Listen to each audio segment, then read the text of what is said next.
Good evening, ladies and gentlemen, and welcome to this evening's Board of Zoning Appeals meeting. I will go ahead and call us to order and note all members are present. So we have 100% attendance this evening. One kind of clerical item here is our approval of the minutes. I believe everyone had a copy of those, and I would entertain any motions. I make a motion that we approve the minutes as written. Got a motion to approve? Second. And a second. All those in favor, please signify with an aye. Aye. All those opposed, same sign. Minutes are approved. I see no old business on our docket, so we'll move directly to new business. New business this evening is a single docket item, which is docket 26-36, which is a request for conditional use of Project Domino / Meta. And Ben Bontrager, I believe you have some details.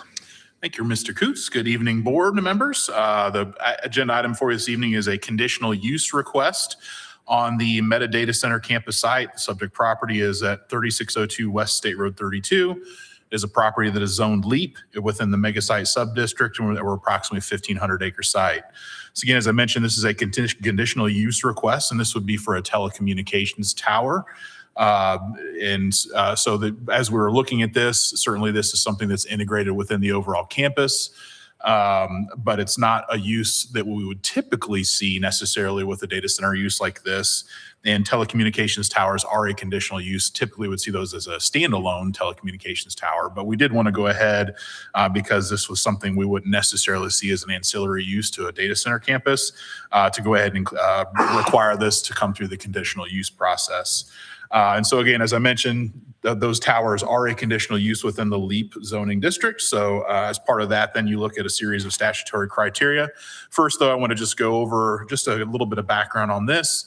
What this is there's a series of two 100-foot tall telecommunications towers and associated ground equipment that would be installed within the data center campus for Meta. And this will function as a distributed antenna system. It's essentially to provide wireless cellular coverage and then also public safety communications within the campus. So this will essentially pick up the signals within the area, strengthen them, and allow that to be used within the campus to make sure that there is no interruptions for both cellular and public safety communications. And so the structures will have, it's the emergency responder radio system, and so that provide communications between the municipality's public safety system and then also the interior and exterior of the data center buildings, and then also cellular's antenna to provide communications between the local cellular carriers and the interior and exterior of the buildings as well. And then there's also a two-way radio system that would be used on the campus. Then those antenna will be on this as well. There will be associated ground equipment with those inside a secured little fenced area. And the facilities are being developed in support of the surrounding data center campus. And so real quick overview, this is the property in question. This is a 1,500 acre Meta data center site. Again, just kind of existing conditions. You can kind of see the existing State Road 32 corridor as it meanders through the site. As we all know, there's a construction project underway to relocate that alignment down to the southern end of this site. That's ongoing. Construction on the data center site is progressing. And so this is just one element of the project that had come up recently with the design team. And so I wanted to go ahead and take this through the process. So here is the site plan of the data center campus site. This is the north, just about to the northwest corner of the property here. So one of those towers is located at this red dot here. And then the other one is about smack in the middle of the campus down here to the southeast. A little bit in terms of scale. So this may look like it's close to the property line, but actually this dash line right here that I've got the hand on is the 400-foot building setback. So this tower is approximately 1,000 feet from the closest property line to the southwest here. So it is a significant distance from the property line. I think the closest actual residence is up here on 200 North, and I think I measured out today, it's probably about 2,000 feet from that closest residence that's up there on 200 North. So there are a series of additional homes that are further west. Most of those are at least 3,000 feet away from this site.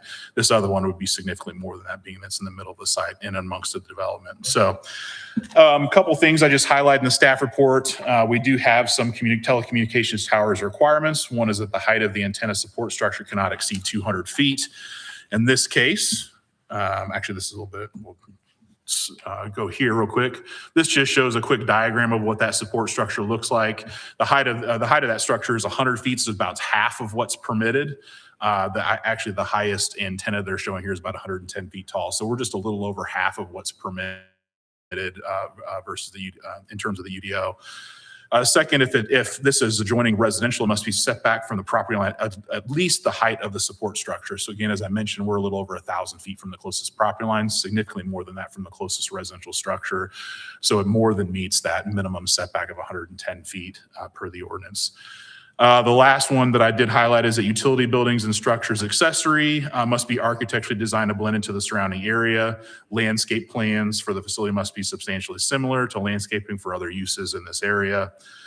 Utility buildings, and so we did have a couple of comments on the staff recommendation related to those items.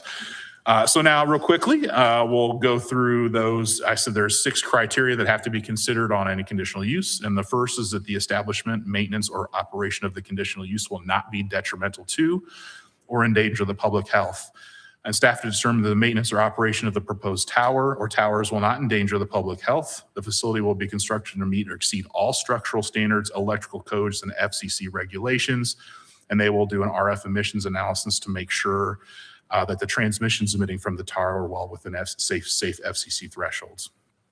The second one is the conditional use will not be injurious to the use and enjoyment of other property in the immediate vicinity.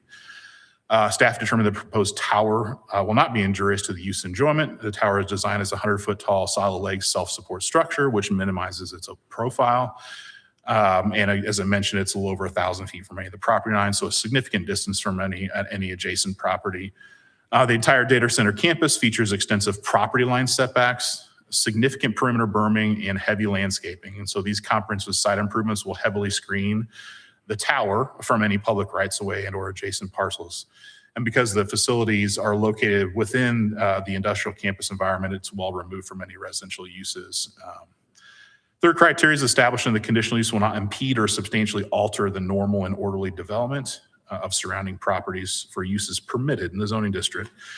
Staff determined the establishment of this facility will not impede the normal and orderly development. In fact, it will likely support development by providing necessary modern utility infrastructure, including reliable cellular and public safety radio coverage. Let's see. The fourth one is adequate utilities and utility infrastructure will be provided. And certainly as part of a developed data center campus, adequate utilities and access are already planned and will be provided for this unmanned facility. Number 5 is the proposed use is not in conflict with the goals of the comprehensive plan or the UDO. And staff determined the proposed tower is in compliance with the goals of the comprehensive plan and unified development ordinance. The facility does adhere to the design, setback, and landscaping and security requirements set forth in the UDO.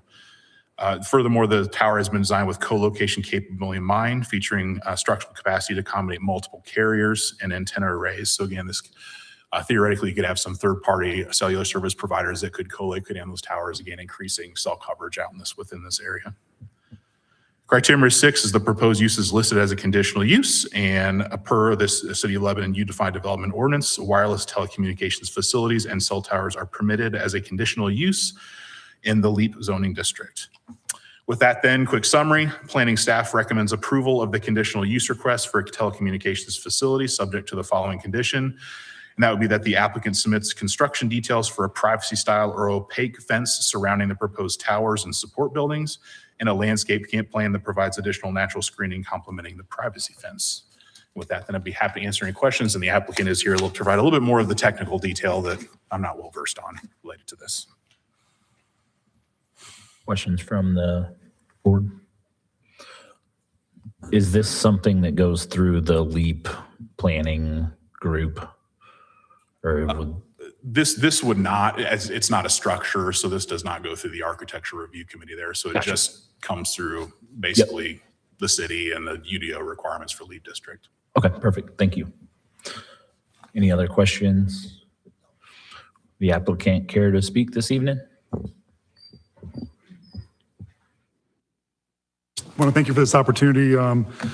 Just to emphasize, this is really the main purpose for this is for the emergency responders. And so if somebody is inside one of the structures that then make sure they can communicate either outside or amongst multiple different structures. So, and it also, same thing with cellular service or two-way radios, it is really meant for that communication so you're not interrupted if you're inside a structure, and that will amplify that signal. So we covered everything else I was going to, so.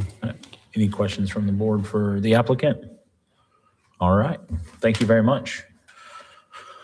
So this item does have a public hearing component, so I will officially open the public hearing on docket 26-36.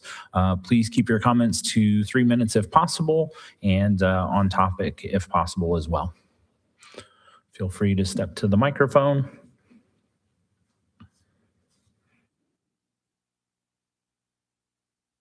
Seeing no public going towards the microphone, I will close the public hearing. So the public hearing on docket 26-36 has been officially opened and closed. And with that, I would see if there's any follow-up questions from the board, and if not, entertain any motions.